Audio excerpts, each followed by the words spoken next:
Vamos mergulhar de cabeça nesta análise detalhada sobre um dos objetos mais intrigantes da nossa galáxia. O objetivo aqui é desvendar de uma vez por todas o mecanismo de emissão de raios gama de altíssima energia em Geminga. Estamos falando de um verdadeiro monstro cósmico que passou décadas desafiando a astrofísica, mas que agora, graças a dados fresquinhos de observatórios de ponta, finalmente começou a entregar seus maiores segredos. Vale a pena pensar no tamanho desse mistério logo de cara. Existe um objeto lá fora que é literalmente invisível para os nossos radiotelescópios na Terra.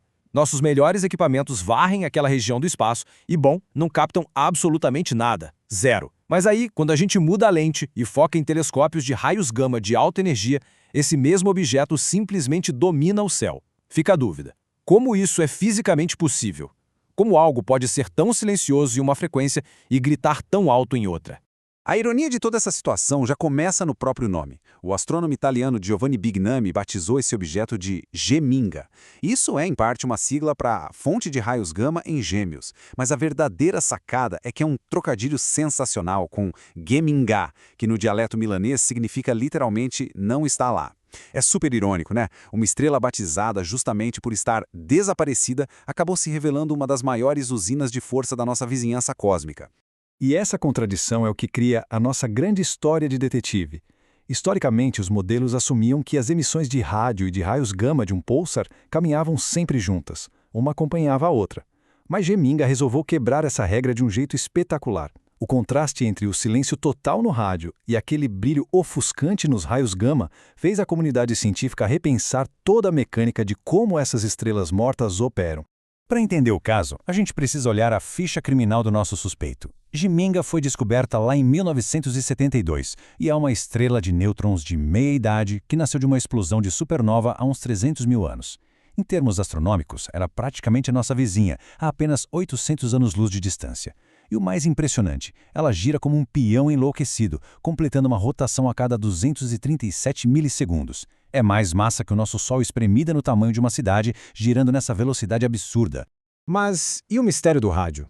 Acreditem ou não, a resposta é puramente uma questão de geometria. Pulsares funcionam como faróis cósmicos. Os feixes de rádio são superfocados e saem dos polos magnéticos. Acontece que a orientação do eixo de rotação e dos polos de Geminga está totalmente desalinhada com a Terra. Ou seja, esses feixes estreitos varrem o espaço, mas erram o nosso planeta por completo. Já os raios gama são gerados muito mais alto na magnetosfera, criando um feixe tão largo que consegue nos atingir com facilidade. Então o tal silêncio no rádio é só uma baita de uma ilusão de ótica. Só que a coisa fica bem mais extrema. A rotação violenta e o campo magnético absurdo desse pulsar criam o que chamamos de nebulosa de vento de pulsar, ou PWN. Podemos imaginar um ambiente totalmente caótico e turbulento ao redor da estrela, onde uma verdadeira tempestade de partículas carregadas é arremessada para o espaço em velocidades quase inatingíveis. Isso acaba formando anéis gigantescos no equador e jatos fortíssimos nos polos. A escala de tudo isso é difícil até de conceber. Geminga está viajando pelo espaço numa velocidade altíssima. Como um caça supersônico rompendo a barreira do som e criando uma onda de choque, a estrela faz o mesmo no meio interestelar. O material deixado para trás forma caudas que se estendem por mais de meio ano-luz. Para colocar isso em perspectiva, estamos falando de mais de 1000 vezes a distância entre o Sol e Plutão. É uma estrutura verdadeiramente colossal, esculpida inteiramente por ventos de partículas superenergéticas. E aqui chegamos numa parte brilhante da investigação. Quando a gente analisa a pulsação de Geminga em diferentes níveis de energia, a forma desse pulso muda completamente.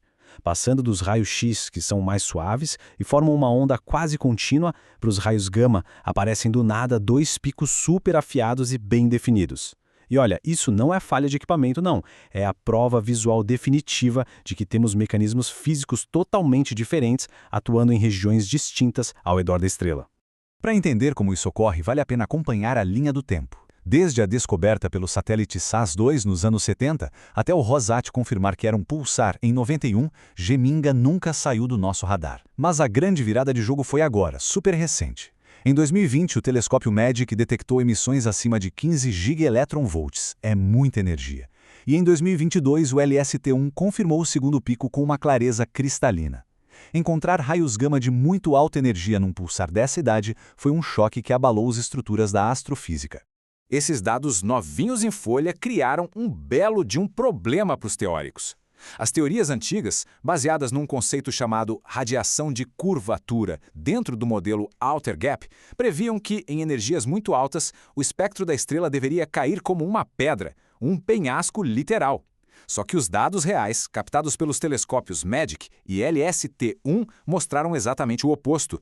A energia simplesmente não despencava, ela continuava firme. A teoria clássica quebrou feio diante das novas evidências. Essa falha catastrófica do modelo de corte exponencial forçou a comunidade científica a voltar para a prancheta.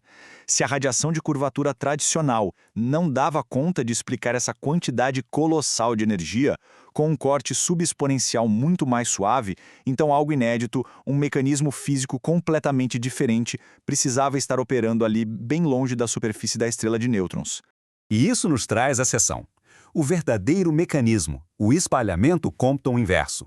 É aqui que chegamos ao grande clímax da nossa análise, focando exatamente no mecanismo de emissão de raios gama de alta energia. Se a teoria antiga falhou, o que explica o que os telescópios estão vendo? A resposta é um processo lindíssimo da física quântica. Funciona assim. Primeiro, a borda da magnetosfera atua como um acelerador colossal, jogando elétrons e pósitrons quase à velocidade da luz. Segundo, essas partículas batem de frente com luz de baixa energia, tipo raios-x suaves ou simples luz estelar do ambiente. Terceiro, nesse choque brutal, a partícula rápida transfere uma quantidade absurda de energia para a luz. É um empurrão que transforma fótons fracos exatamente naqueles raios gama de muita alta energia que a gente observa. Tem um detalhe maravilhoso escondido nos dados que amarra isso perfeitamente. Foi detectado um atraso quase imperceptível de míseros 27 microsegundos entre a chegada dos raios gama de baixa energia e os de altíssima energia. Esse delay minúsculo é a prova cabal de que essas partículas extremas estão todas sendo aceleradas no exato mesmo ambiente físico. O mecanismo de espalhamento Compton inverso conecta perfeitamente todas as pontas soltas. Mas como isso afeta a Terra? Vamos ver na próxima sessão. A anomalia de antimatéria da Terra. Porque toda essa maquinaria exótica não é só uma curiosidade isolada no espaço profundo. Aquele turbilhão de partículas criado pelo espalhamento Compton inverso forma um halo gigantesco de raios gama ao redor de Geminga. E é surpreendente descobrir que estudos indicam que esse pulsar específico pode ser o culpado por cerca de 20% de toda a antimatéria de alta energia, especificamente pósitrons, que o experimento AMS-02 detecta bombardeando a Terra. É insano pensar que uma única estrela morta está sujando nosso próprio sistema solar com antimatéria. Na prática, o espalhamento Compton inverso faz de Geminga o laboratório natural de física de partículas mais extremo que poderíamos pedir. Logo depois que as partículas são injetadas, elas disparam quase de forma balística, como balas de um revólver, e só bem depois começam a se espalhar, a se difundir pelo meio interestelar. Isso gera aquele halo brilhante que atinge múltiplos teraelectronvolts. São propriedades de aceleração que, honestamente, seriam absolutamente impossíveis de replicar em qualquer equipamento aqui na Terra.